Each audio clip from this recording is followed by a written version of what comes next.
You guys see that? That's my 2008 BMW M5. New to me.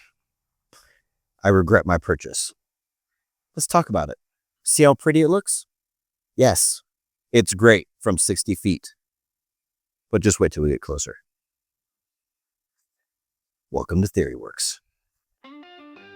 So this isn't my first time having an E60 M5. It's actually not my second time. It's my third time. And on my third time, I wanted the 2008. My first two were 2006s. Well, I made some serious mistakes. But I'm here to show you guys what I did wrong so that you can find a better one and not one that's ready for the junkyard. Let's sit behind me. Let's talk about this. So I found this car online. Had a price tag of $19.99. And for 2008, that's pretty cheap. 94,000 miles on it. I've been working on BMWs for a long time. I'm not afraid of mileage. I'm willing to, take a little depreciation, as I was hoping that this was going to be the last E60 I buy. I regretted selling my last two. But this car came with more history than anybody knew about. For instance, what's going on right here? See that? Doesn't sit flush. Weird. The car is throwing a parking sensor error. To be fair, the dealership told me that. So I was like, okay. Except look at this. This to me indicates that there's been some front end work done, because somebody painted over this with what looks like a paintbrush. When I asked for a Carfax report, they said no problem. You know what? It was pretty solid. There was a minor repair done to the back of the car. Okay, the car's coming up on 20 years old, to be expected. What I didn't expect is that the minor repair was pretty shoddy. But, so for instance, there's some overspray on the taillight right here. It's like, come on guys, you can't pull the taillights out of the car. This here is burnt. It's burnt because it's had a piece of tint put on it. Unfortunately, the tint is fading, sun rotted, and probably has become one with the plastic taillight. So I might have to replace that. So when it comes to the back of the car paint repair, the camera may not be able to pick it up, but in the right light, there's a line right here where the paint is different.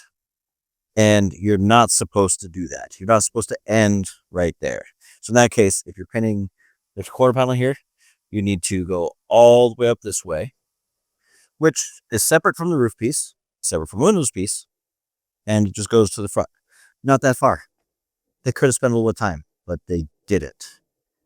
So that shows a lack of caring by either the owner or the paint shop.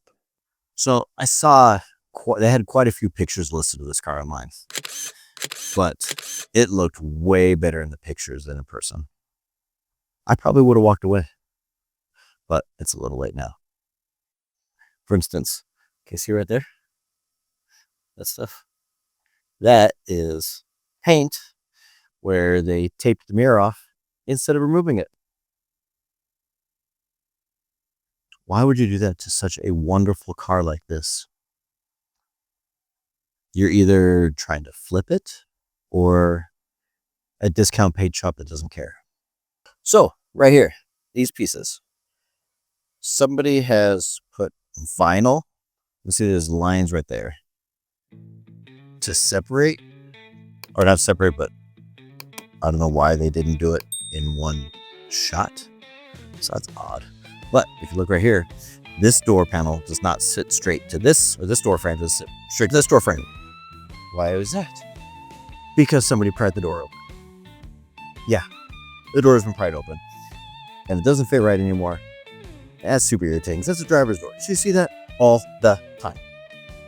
Not cool. Look at all the overspray on the window. Look at all right there. One of the main reasons why I really like this car is it's got custom interior. So I thought that was pretty rad. That's actually my favorite part of this car because they're actually softer than the seats I had in my other two M5s. So that's cool. Look at this guy down here. Oh, it's not really attached. That's weird. But there's normally a piece of rubber. It's about a 1/4 inch that goes along this edge here to kind of take up that gap. It's gone. Headlight right here. That thing's got a gap about the size of the San Andreas Fault. So the one thing I will give the paint shop is there's actually not a lot of dirt in the paint. So that's actually pretty good. The orange peel is kept to a minimum. So that's nice. But can you see that? There's a line around here, a perimeter where this was taped off instead of removed, and they did not wet sand for about a 1/4 inch around this guy here. When I looked at the entire car, I think the only panel that hasn't been repainted is the roof. Good area to look in, door handles. Every door handle in this car, this area right here, it's got 4 of them because it's a sedan. The inside of the door handle, rough. It is like sandpaper. We called that overspray. So, in a professional world, the door handle assembly is removed so that you can paint this and have a wonderful finish. You can even see there's another perimeter around here, about a 1/4 inch, where wet sanding was not done. I'm sorry, everybody, that my face has to be as close to the camera. The problem is there's a lot of details I want to point out that you may not be able to see from afar. One of them is tires. So in the pictures, I could see that the tires had good tread on them, about 50%. I thought, okay, cool. You know, I could wait to get some tires, so it'll be all right. I didn't ask what's the date code on the tires. Front ones produced in 2018, back ones in 2019. This is the tire cracking and deteriorating and coming apart and literally unsafe for road use. Brakes, super important, especially on a car that is a minimum of 150 mile per hour car. These brakes, they are no good. I mean, you can see the ridges. Look at that guy right there. You know, there's a high mileage, probably pad slapped, which you never do on a German car. I mean, realistically, you don't pad slap on any car. You always at least cut the rotors. But on a German car, you don't cut the rotors, you replace. Best practice, of course. So, the brake pads, about 4 millimeters of life in the front. My impression when I took the car for a drive, scary, super scary. Not because it's fast. It is 505 horsepower. But because anything above 40 miles an hour, the steering wheel violently shakes when this car is slowing down. But, I mean, I get it. They don't want to put rotors on this car because when I checked, these babies are about $300 each. That is steep. That's also a performance car, steep. Not as bad as owning an AMG. Ooh, that'll ruin your life doing a brake job. But yeah. Steering wheel, not even like a tiny bit of vibration. It is not good. So, yeah, the quality control, not ideal. Ooh, look, more overspray I found on accident. It's over there. Let's move the camera and see it. Overspray. Overspray, overspray, overspray, overspray, overspray. Really? So this makes me wonder, did this happen at the place I bought it? Or did the place I bought it picked it up at an auction, and this had already happened. They were stuck with it, and they were just trying to move it. It's hard to tell where this problem came from. I would love to know. If somebody knows this car, some history would be super interesting. Not because I want to come after anybody, but just because now I'm on the hunt for information. Salesman told me, man, this car is loud. He was not kidding. And it sounds completely terrible. It sounds like a 16-year-old cut the mufflers off because they couldn't afford an exhaust in the car. Yeah, there's no mufflers. Look. That's where the muffler goes. And then down the car,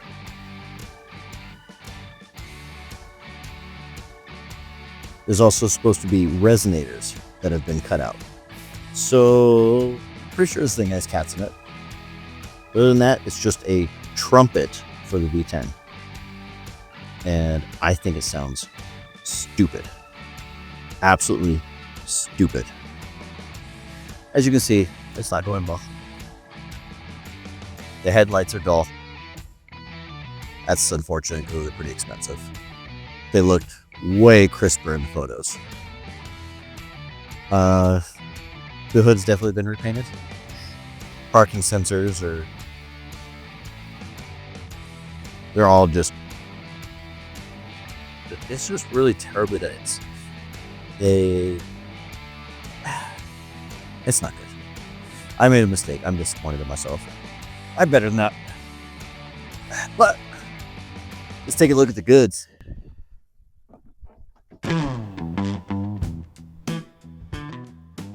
That's why I bought the car. V10, baby. Woo! That's what I like. Now I just have to suffer through the rest of the car. There's rust. And more rusty bolts and more rusty bolts. There's a paint edge that stops right here.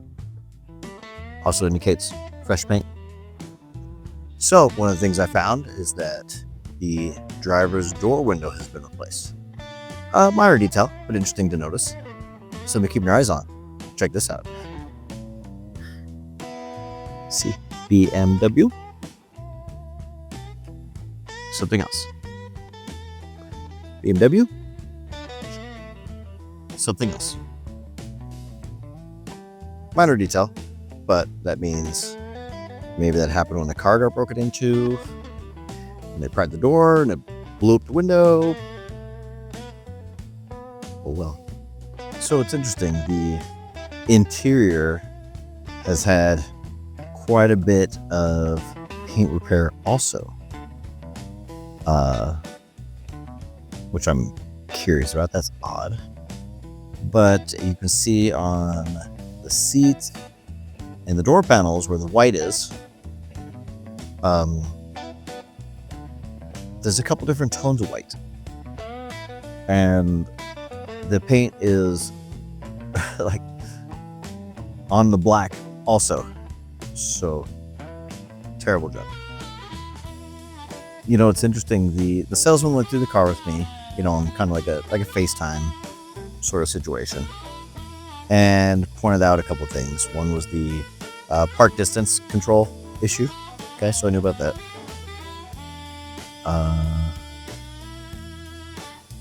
And what was it? Oh, the emergency brake. Look at this.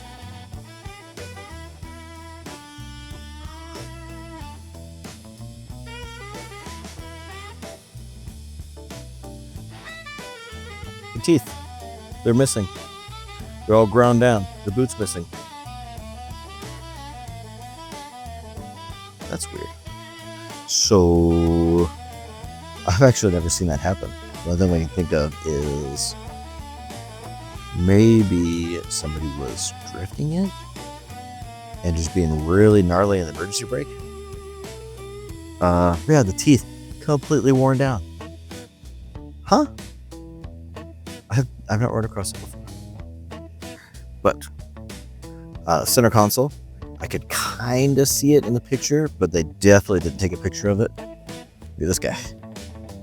Ooh, that's yuck. Leather's broken right there. Yeah, I don't know why the e-brake's all busted up, but it literally does not work at all.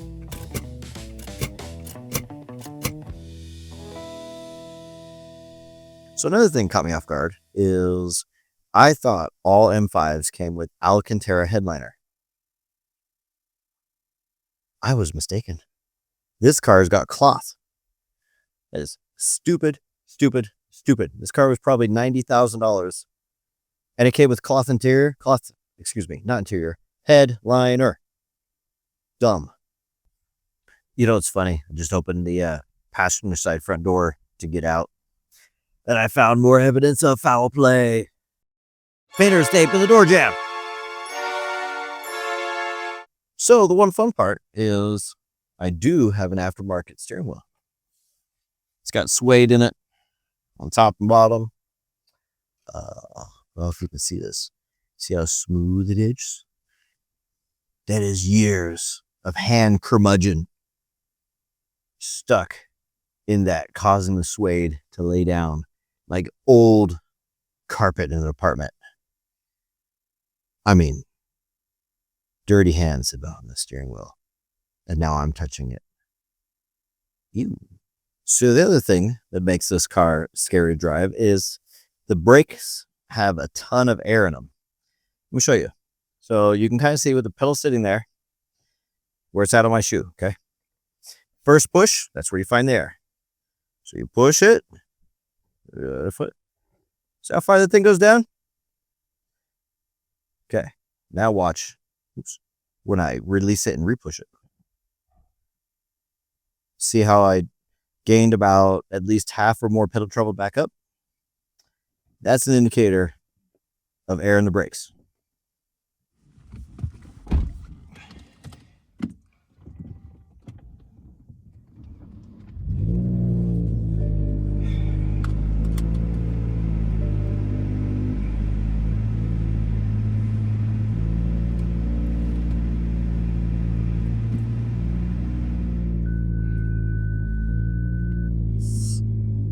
So here's the thing. I know that I've been talking all kinds of smack about this car and how disappointed I am in this car. And, you know, sun's going down. How disappointed I am in myself for making such a poor decision. You know, this car was an engineering marvel when it came out. F1 inspired V10, 505 horsepower, automated manual transmission, also known as an SMG. So even though I'm disappointed that, you know what, I didn't end up with Alcantara headliner. You know, my mistake. I should have asked. I didn't know. I should have asked.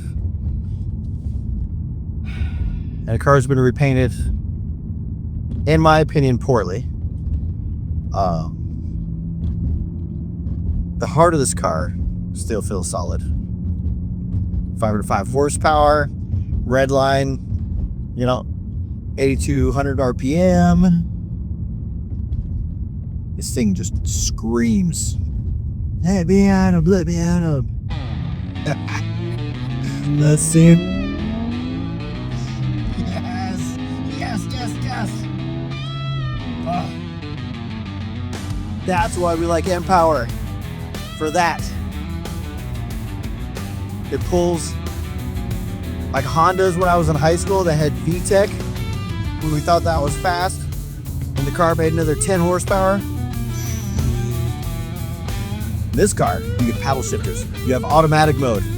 So, and you don't have to rev match. It does it on its own. You know what I mean? Like, you just go ahead and you're like, what's that? Oh, yeah, boom. See. No, not enough gear. Okay. So I get, oh, now we're cooking. Oh, is there one more? Let's do it again. What's going to happen?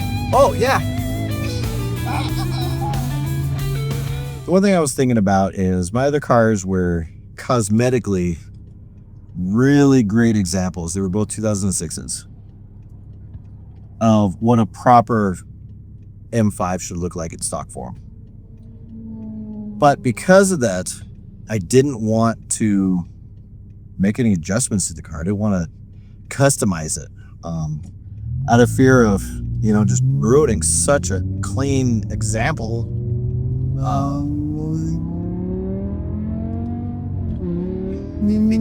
Yes. Do you hear that? I don't like the exhaust out, but it makes a lot of noise. Definitely going to be a noise complaint for my neighbors. But I'm free. Now that this car has some blemishes and some imperfections, I can be free to do what I want because somebody else has already just cleaned house in this car. So that means that the modifications begin. Thanks for watching Theory Works, guys. We're gonna go through fixing this car, proper maintenance, because I'm not confident that they put the right grade of oil in this car. 1060 racing oil, especially formulated for M cars. Whew. There's not a sticker in the car, so I don't know. They probably put 530 Walmart brand oil in this thing to save money, since how they didn't do the tires, they didn't do the brakes, they didn't do really anything safety related. Spongy brake pedal. But there's no check engine light, so that's not bad. That's not bad. Because I'm free falling to do whatever mods I want. Catch your kids later. So here's the thing. I love BMWs a lot. I fix them professionally at an independent level. So I know what I'm getting into. It's kind of like understand thy enemy is loving thy enemy. It's the same thing. I understand this car is potentially going to financially ruin me to keep it on the road. I understand that I will have a ton of fun driving this car when it works. But with that being said, I'm free. I've realized that this therapy session of me going over through my trial and tribulations on a purchase that I've made that initially I was regretting, $20,000. And now I can't offload this car on somebody else. That would just be cruel and unusual. I've got some things to fix. And for those of you that have E60s, whether it's an M5, maybe a 530, 540, 550, I can help you fix those problems. Together, we can suffer together. I will show you what I know. Before my last two E60s, beautiful cars, cosmetically, wonderful, mechanically, wonderful, but I was too afraid to do anything with them. Because they were such good examples of an E60 M5. And this one is the opposite, which means we're gonna have some fun. Thanks for being at Theory Works, guys. Catch you later.